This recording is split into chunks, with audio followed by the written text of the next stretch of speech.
Hi friends, this is Mr. Zarzak coming to you from my basement, which is why we're calling this Physics Underground. In this video we're going to revisit the convex and the concave mirror, but we're going to look at them from a little different standpoint, the standpoint of their behavior on light when light strikes the surface and reflects off of these two mirrors. So let's get to it. Okay, so what we're looking at here in the dark is the convex mirror, and the little dots that you see are actually little lights that are coming from this stack of lasers that I have over here aimed at the mirror. So the reason I'm showing this to you is because the other name that's given to the convex mirror is the diverging mirror. Convex is the shape, diverging is the effect that the mirror has on light when it's reflected off the mirror surface. So to try to help with this, I've got this little spray stuff that makes the beams visible, and so hopefully you can at least see this a little bit. The light is coming into the mirror, and then when it reflects, see how it gets spread out like that? That's called diverge. And if we look into the mirror,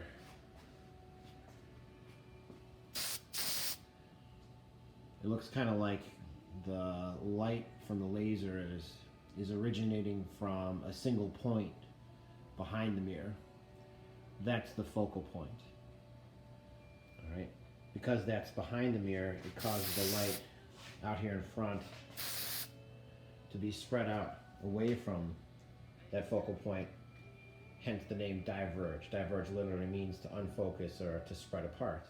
Okay, so I know it's really hard to see here in the dark, but I've replaced the convex mirror with the concave. I still got the laser on top of this box, so you can see the beams coming in and striking the mirror. All right, the other name that gives given to the concave mirror is called converging mirror. Converging is the opposite of diverging, whereas diverging spreads light out and causes light waves to become more unfocused. The converging does just the opposite. And so when the light reflects off the concave or converging mirror, it's brought to a single point. That point, that's the focus point. With the convex diverging mirror that we saw before, the focal point is behind the mirror, whereas with this concave converging mirror, the focus point is out in front of the mirror. Light is actually brought together, and this is for this reason we can form real images with a concave mirror. This also gives us a little bit of insight as to the meaning of the term upside down. If you're looking real close here, okay, the light rays that are striking the mirror at the top on the upside are reflected down through the focal point. Okay, and so when we get these real images with the converging mirror, the images are actually formed out here beyond the focus point. Okay, and so we say that the image distance for a real image produced by a concave converging mirror is always a value that's larger than the focal point. Just one more shot. Okay, very impressive. Once we go beyond that focus point, that light starts to spread out again. But up to that focus point, we get convergence. Very cool.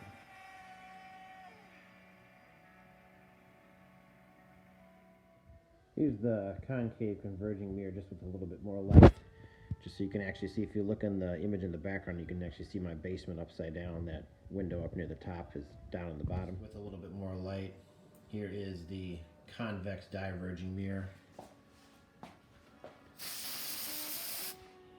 Again, it looks like the light's getting spread out from some point behind the mirror. That's the focus point.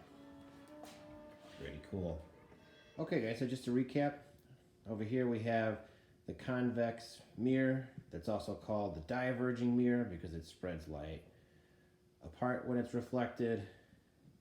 And then over here we have the concave mirror, which is also called converging because it focuses light to a single point. All right, and with that we reach the end of our video. So this is Mr. Zarzak for Physics Underground saying I'll see you next time, and Luke, I am your father.